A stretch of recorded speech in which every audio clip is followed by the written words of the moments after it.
Bom dia, pessoal, novamente, né? Já nos cumprimentamos aqui anteriormente. Agora estamos dando início aí à gravação da nossa aula de hoje, dia 14 de julho. Hoje nós vamos ter uma aula de história, tá? Como eu já comentei com vocês anteriormente, pode ser que nem todos tenham ouvido, porque alguns entraram um pouquinho mais tarde, né? Nós vamos eu cometi um erro, né, na aula passada, na verdade, na hora de editar ali nosso o PowerPoint, né, com o resumo da aula passada, eu acabei deletando ali algumas lâminas, tá, e que falavam especialmente das cruzadas, que é o tema do módulo 25. Na verdade, o meu resumo está bem resumido, tá, e a gente vai tentar aí dar uma complementada na aula, mas muita coisa eu deixo para vocês lerem a apostila, caso de curiosidade de vocês, né? Cruzadas, geralmente, né? É um tema que chama a atenção de algumas pessoas, né? Mas a ideia aqui não é esgotar o assunto. Então, eu vou dar os pontos principais. Não vou falar de cada cruzada especificamente. Na apostila, ela traz alguma informaçãozinha de cada cruzada. Eu não considero isso mais importante, né? Por exemplo, aqui, olhando a apostila, saber que a quinta cruzada, né, ocorreu quando, né, o João de Brienne, que se intitulava Rei de Jerusalém, e o Duque Leopoldo VI da Áustria foram chefes dessa cruzada. Não acho importante saber esses detalhes. Então, nós vamos focar aqui nos pontos principais, os detalhes, depois vocês vão olhar na apostila. Quem tiver curiosidade, quem tiver interesse. Eu não acho que seria importante falar de cada cruzada especificamente, até mesmo porque o conteúdo da apostila é bem resumidinho. E se eu fosse fazer um estudo mais aprofundado de cada cruzada, realmente teria que me dedicar muito mais tempo a esse tema, tá? Então, nós vamos lá para o nosso resuminho. Deixa eu só tentar achar ele aqui. Acredito que seja isso aqui. Beleza? Então, nós vamos falar aí das cruzadas. Nós começamos a falar, então, na aula passada, do renascimento comercial, né? Porque eu acabei deletando as lâminas, né, sobre as cruzadas e achei que ia estar mais para o final e fui falando do renascimento comercial. Depois eu fui ver que, na verdade, estava faltando realmente o assunto de cruzadas. Então, nós vamos aí, a partir, então, de cruzadas de Baixa Idade Média, retomar aqui esse assunto. Nós falamos, né, um pouquinho da Baixa Idade Média na aula passada, vamos aprofundar um pouquinho mais aqui, tá? Então, a Baixa Idade Média é o quê? É o período de declínio das relações feudais, né? Então, as relações feudais, feudalismo começa a entrar em decadência. Nós estudamos um pouquinho, né, sobre as características do feudalismo. Tudo isso, a partir do século X, século XI, começa a entrar em declínio, né? A partir do século XI começa a entrar em declínio, né?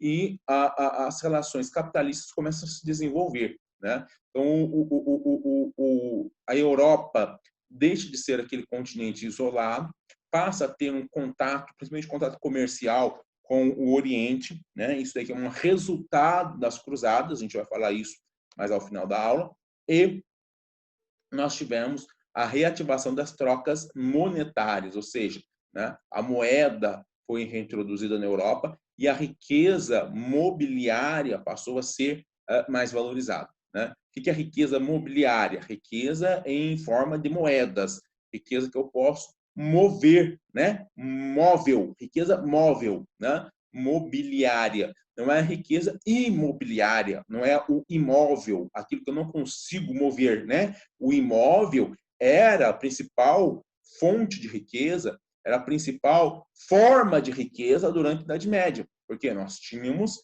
lá o feudo como principal símbolo da riqueza. Quanto mais feudos, quanto mais terras, mais rico era a pessoa. Né? Com a Idade Média, com o desenvolvimento da Idade Média, da Baixa Idade Média, desculpa, a riqueza mobiliária passou a ser a principal forma de riqueza. Tá? E aí nós vamos ter o quê? Várias mudanças, né, que ocorreram na Europa no século X, aqui, século IX, X, que vão levar a essa mudança, né, de uma Idade Média feudal, né, para uma Idade Média já pré-capitalista, onde as relações capitalistas já vão começar a se desenvolver. Um dos principais fatores foi o fim das invasões, né? Lembramos que lá no final do Império Romano, né, século V, né, século V, tivemos as invasões dos germânicos, né, a Antiguidade Tardia, com a invasão dos germânicos, com a formação dos reinos germânicos, e posteriormente a Europa continuou sendo alvo de invasões, né, dos árabes, lembrando ali que no século VIII, né, os árabes invadiram a Península Ibérica, só não conquistaram a Gália por intervenção lá do Carlos Martel, né? Nós tivemos as invasões dos vikings, né? No final do século VIII, tá? Século IX, tá? Os vikings invadindo principalmente as Ilhas Britânicas, o norte da França, entre outras regiões da Europa. As invasões, né, das tribos nômades das estepes, que vinham lá da Ásia, né, em direção à Europa, em direção da Europa oriental, né? Então tivemos invasões dos magiares, tivemos invasão dos turcos, dos mongóis, né? Então várias invasões ali desses povos na região da Europa Oriental, Europa Central, né? Então, devido a todas essas invasões, o clima hostil da Europa era muito grande, né? Muitas guerras, muitas mortes devido a essas guerras, né? Então, havia um baixo crescimento demográfico, né? Então, a população da Europa se mantinha estável. Porém, com o fim dessas invasões, nós tivemos um crescimento demográfico, né? Ou seja, menos mortes violentas, e houve, então, um aumento da população. Tá? Esse aumento da população veio acompanhado de um crescimento econômico. Tá? Por quê? Porque era necessário aprimorar, principalmente, técnicas de produção agrícola, porque eu precisava aumentar a quantidade de alimentos. Por quê? Porque a população aumentou. Tá? Então, nós tivemos ali desenvolvimento de técnicas que vão permitir uma maior produção. Por exemplo, o arroteamento de terras. O que seria o arroteamento de terras? A ampliação das terras cultiváveis, né? Com a derrubada de bosques, de florestas, drenagem de pântanos, né? Aumentando assim a área de terras cultiváveis na Europa, e também a introdução de novas técnicas agrícolas. Né? São muitas, eu coloquei duas aqui, que são o sistema de rodízio trienal. Né? O que seria o sistema de rodízio trienal? Vamos tentar desenhar aqui. Na verdade, eu vou tentar fazer um esqueminha aqui, vamos ver se a gente vai conseguir. Então, a Terra era dividida em 3 partes, né? Em 3 partes. E havia um rodízio. Então, aqui no primeiro ano, eu deixava essa Terra. Então, vamos lá. Primeiro ano. Ano 1. Vamos colocar assim, ano 1. Ano 1. Eu deixava essa terra aqui, ó, para o cultivo de cereais. Ok? O ano 2. Ela estava com cereais, agora vamos plantar forragem para o gado. Então, rodízio para não esgotar o solo. E no ano 3? No ano 3, já que ela esteve já produzindo cereais, forragem, vamos deixá-la agora de descanso. Ok? É assim rotineiramente. Então, a terra era dividida em 3 partes. Essa primeira parte, então, no ano 1 era cereais, na outra era descanso, na outra era forragem, tá?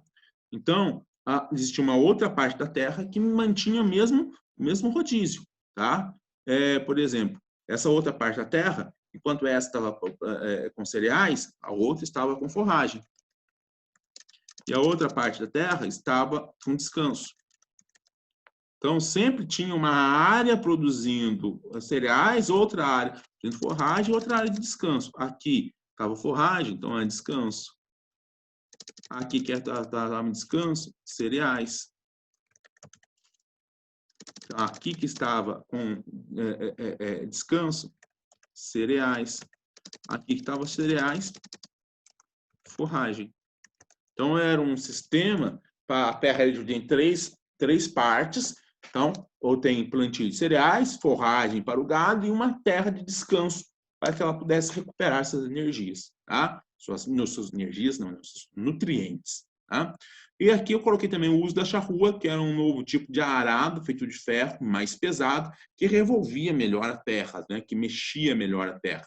Nós também temos outras, né? Outras técnicas agrícolas, né, da época, como, por exemplo, a utilização do cavalo, né, em substituição do boi. O cavalo era mais ágil, poderia arar a terra com mais rapidez. Né?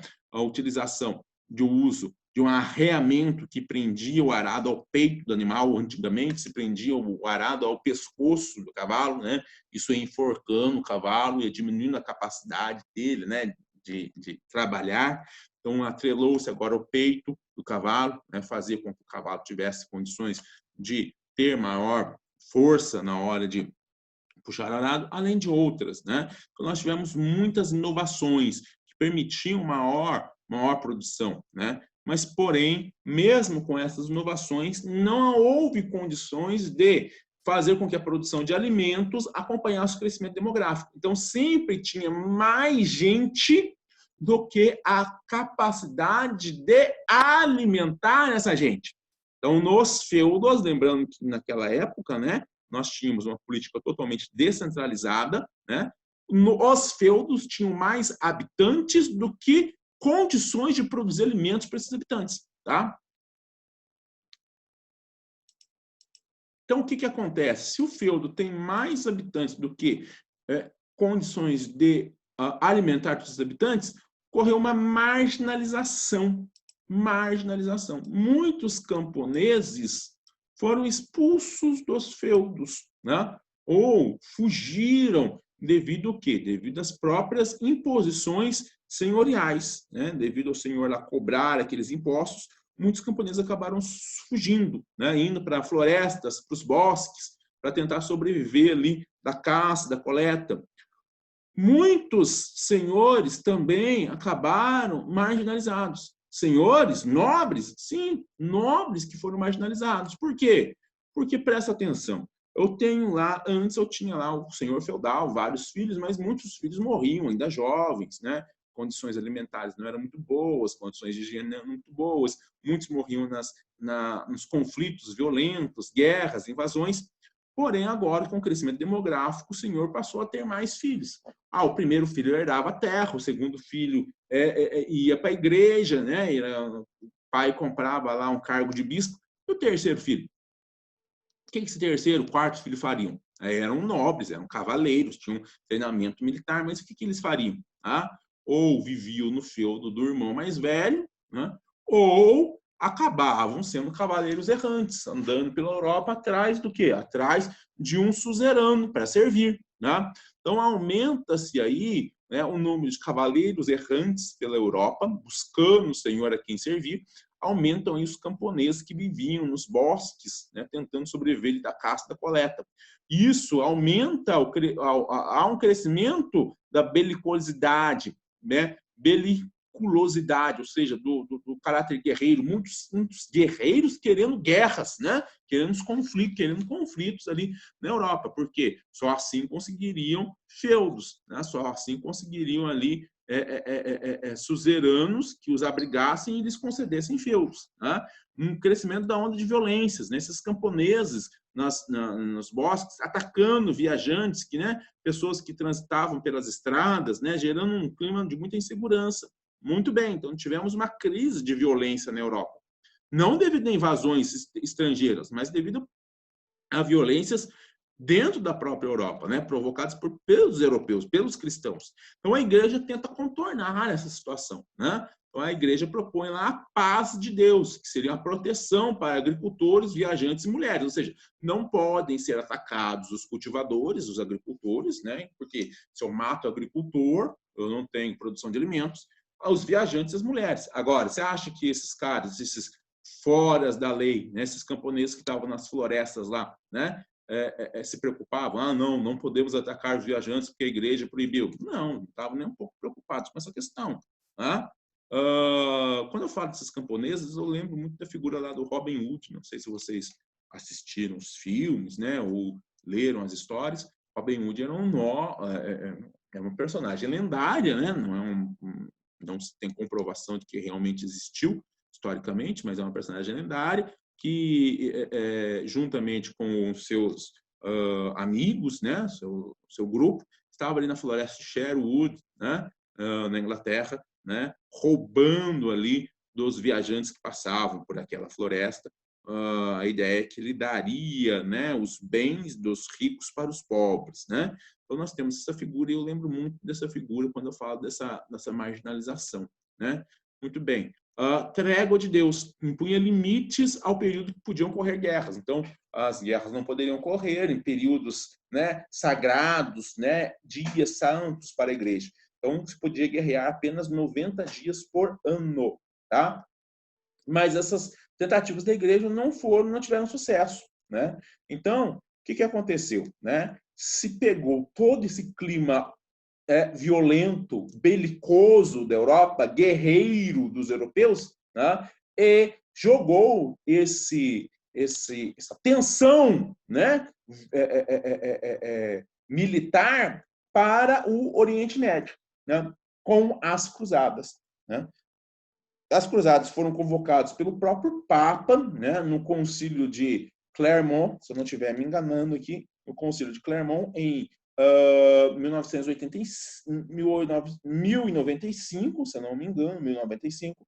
E aí, né, é muito claro, né, se depois a gente tiver a oportunidade de ler, né, o Concílio de Clermont, né, ou seja, a fala do Papa no Concílio de Clermont, ele fala especificamente: vamos deixar de lutar entre cristãos e vamos lutar contra os infiéis, né? Vamos levar todo esse clima de violência, essa tensão, né, europeia, lá para o Oriente Médio. Tá? Então, como eu já falei para vocês, o que foram as cruzadas? Expedições militares cristãs com finalidade de reconquistar territórios considerados sagrados para os cristãos, para reconquistar a Terra Santa.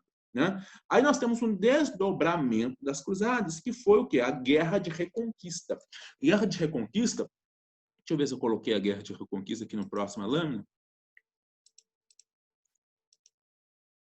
Aqui, coloquei, né, o Concílio de Clermont, Papa Urbano II, mas não coloquei aqui a Guerra de Reconquista, né? O que foi a Guerra de Reconquista?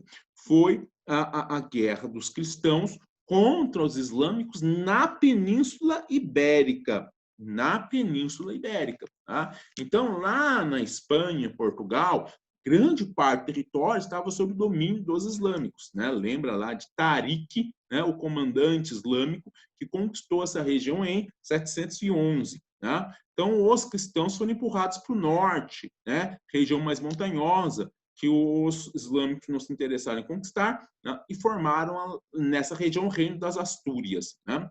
Com o passar do tempo, esse Reino das Astúrias foi se dividindo, né? Se dividiu em Reino de Leão, Reino de Castela, Reino de Aragão, Reino de Navarra, né? E estes reinos, eles foram reconquistando o território da Península Ibérica, em nome dos cristãos. Então, muitos cavaleiros, né? Esses cavaleiros errantes que nós mencionamos anteriormente, foram para a Península Ibérica para lutar ao lado desses reis, né, na reconquista do território, na expulsão dos islâmicos. Inclusive, o próprio reino de Portugal nasce a partir dessa guerra de reconquista. Né?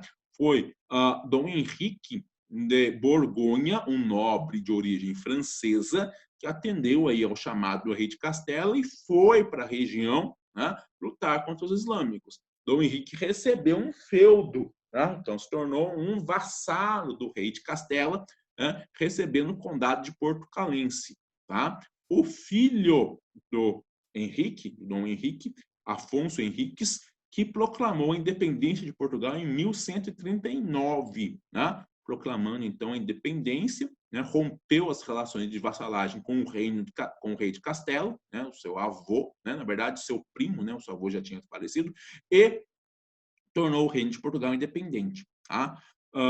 A total reconquista da Península Ibérica ocorreu somente em 1492, quando o último reino, né, a última possessão islâmica da região foi tomada pelos cristãos. Estou falando de Granada. Granada, a cidade de Granada, só foi conquistada em 1492, né, completando, então, a reconquista da Península Ibérica, né, completando, então, a Guerra de Reconquista. Muito bem. Eu não coloquei aqui, né, os motivos das cruzadas, né? Fiz um resumo muito resumido. Não coloquei aqui os motivos das cruzadas, né? Quais foram os motivos das cruzadas? Esse clima de violência na Europa, né? Essa tentativa de se acabar com o clima violento da Europa, a própria questão da unidade da igreja, né? Lembrando que em 1054, então um tempo antes das cruzadas, né, havia se rompido a unidade da igreja com o cisma do Oriente, né? Ou seja, os cristãos ocidentais lá do Império Bizantino, né, eles se desligaram do papado e se colocaram sobre a autoridade do patriarca de Constantinopla, né? Nós temos aqui a questão da tomada da região pelos turcos seljúcidas, né? Então, os turcos tomaram a região ali da Palestina, dificultando o acesso dos cristãos aos seus lugares sagrados. Temos interesses comerciais, né, principalmente das cidades italianas, né, de Gênova e Veneza, em realizar o comércio ali com a região. Tá? Então, nós temos várias questões que influenciaram, né, os desejos dos nobres europeus de conquistar feudos lá no Oriente Médio, na Terra Santa. Né? Temos o próprio sentimento religioso dos cristãos, né, que queriam ali a salvação de suas almas. Né? A igreja prometia a salvação de quem fosse para as cruzadas. Né? Então, nós temos todas essas questões. Aqui, vamos então ver o que restou das cruzadas. Né? A primeira cruzada aconteceu em 1086. Nós tivemos várias cruzadas. Apenas a primeira cruzada ela teve sucesso, né? Conseguiu conquistar, né, um amplo território ali no Oriente Médio. Tá? Esse território foi dividido, né, em feudos. Né? Nós tínhamos o Reino de Jerusalém, Condado de Edessa, né? Principado de Antioquia, né? Condado de Trípoli. Tá? Nós tivemos ali alguns domínios feudais, então, no Oriente Médio, né? Com principalmente ali, o Reino de Jerusalém. Tá? A primeira cruzada teve sucesso, então conseguiu chegar ali na Terra Santa e conseguiu conquistar esse território. A partir daí, os islâmicos foram se reorganizando, tá? E foram retomando os territórios que os cristãos tinham conquistados, principalmente através, né, da ação de Saladino. Saladino foi um grande general, né? Ele nasceu no Iraque, né? Um grande general islâmico que reorganizou ali os islâmicos para a reconquista dos territórios que os cristãos tinham tomado na região. Então, com o passar do tempo, os cristãos foram perdendo esse território, inclusive Jerusalém, né? Inclusive Jerusalém foi reconquistada por Saladino, né, em 1187. E as outras cruzadas, então, foram no sentido do quê? Foram no sentido de tentar retomar os territórios que os islâmicos tinham reconquistado. Mas todas as outras cruzadas, elas, na verdade, fracassaram, ou seja, não conseguiram retomar o domínio da região. Tá? Não conseguiram retomar o domínio da região. Tá? Com destaque aí para a Quarta Cruzada, que nem sequer chegou até o Oriente Médio. Né? Na Quarta Cruzada, os cruzados cristãos chegaram até a Itália, chegaram até Veneza, e o Doge de Veneza, ou seja, o governante de Veneza, falou para os cruzados que os levariam até a Terra Santa de graça, com os navios, né, com os navios de Veneza, porém, em troca, queriam que os cruzados atacassem a cidade de Constantinopla. Né? Então, na verdade, a Quarta Cruzada foi direcionada somente à cidade de Constantinopla, que era uma cidade cristã. Né? Eram cristãos orientais, mas eram cristãos com interesse exclusivamente econômico dos venezianos de derrotar, de destruir uma cidade rival no comércio ali no Oriente, né, no mar Mediterrâneo. Tá? Então, nós tivemos a Quarta Cruzada, que ocupou a cidade de Constantinopla, né, e derrubou, né, destruiu ali o Império Bizantino, e no lugar nós tivemos o Império Latino do Oriente, surgindo o Império Latino do Oriente, que durou até 1261, quando os bizantinos expulsaram os cruzados, né, e restabeleceram o Império Bizantino. Tá? Então nós tivemos ao todo 8 cruzadas, de primeira em 1086, a última em 1096, a primeira, a última em 1270. Então, tivemos quase 200 anos, 2 séculos de cruzadas. Né? Mas, olha aí, depois de quase 200 anos de expedições militares cristãs em direção à Terra Santa, os europeus não conseguiram impor seu domínio à Terra Santa, não conseguiram conquistar a Terra Santa. A Terra Santa continuou sob o domínio dos islâmicos. Outra questão aqui, ó. Nós já vimos, né, a reconquista da Península Ibérica, isso sim foi concretizado, né? Durou muito mais tempo que as cruzadas, mas foi concretizado. E o que nós temos das consequências, então, das cruzadas? Né? Os cristãos retomaram o domínio sobre o mar Mediterrâneo, e isso daqui foi muito importante. Não conquistaram território do Oriente Médio, mas reconquistaram o mar Mediterrâneo. Né? A navegação do mar Mediterrâneo, que tinha ficado estritamente por conta dos árabes, agora não, passa a ser dos europeus. Os europeus, então, começam a ter uma hegemonia sobre o mar Mediterrâneo, principalmente os italianos. Né?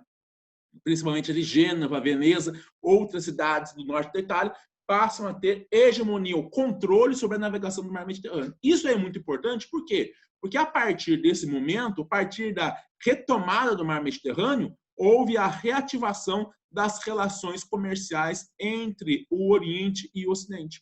Então, o comércio com o Oriente possa ser retomado. Produtos orientais são trazidos do Oriente, né, para a Europa pelos mercadores italianos. Né? Isso daí vai reativar o comércio na Europa, que vai dar, né, segmento a todas as modificações que aconteceram, renascimento urbano, renascimento comercial, que nós concluiremos na próxima aula. Tá? Então, na próxima aula, a gente retoma um pouquinho daquilo que a gente estudou na aula passada, que seria o renascimento comercial, retoma bem rapidamente, tá? E falamos sobre o renascimento urbano e encerramos aí. Né? Lembrando que essa é a aula 25, né? Renascimento comercial, aula 26, renascimento urbano, aula 27. Então, a ideia é concluir aí até a aula 27, o módulo 27, pelo menos, tá? Pelo menos até o módulo 27, ok? Beleza, Saulo. Deixa eu parar aqui e voltar para... Então, só confirmando aí, todos colocaram o nome no chat? A Alicia, o Carlos, a Milena, Rafael e Grazi. Certinho? Então, gente, nós vamos parar por aqui, tá? E amanhã a gente volta com uma aula de geografia, ok? Então, gente, essa aula está no YouTube, tá? Se alguém teve alguma dificuldade aí, não conseguiu assistir a aula toda, vai ficar lá no YouTube para quem precisar aí reassistir a aula, ok? Um abraço para vocês, até amanhã, gente. Falou, Saulo. Tchau, até amanhã. Tchau, Saulo. Tchau, tchau.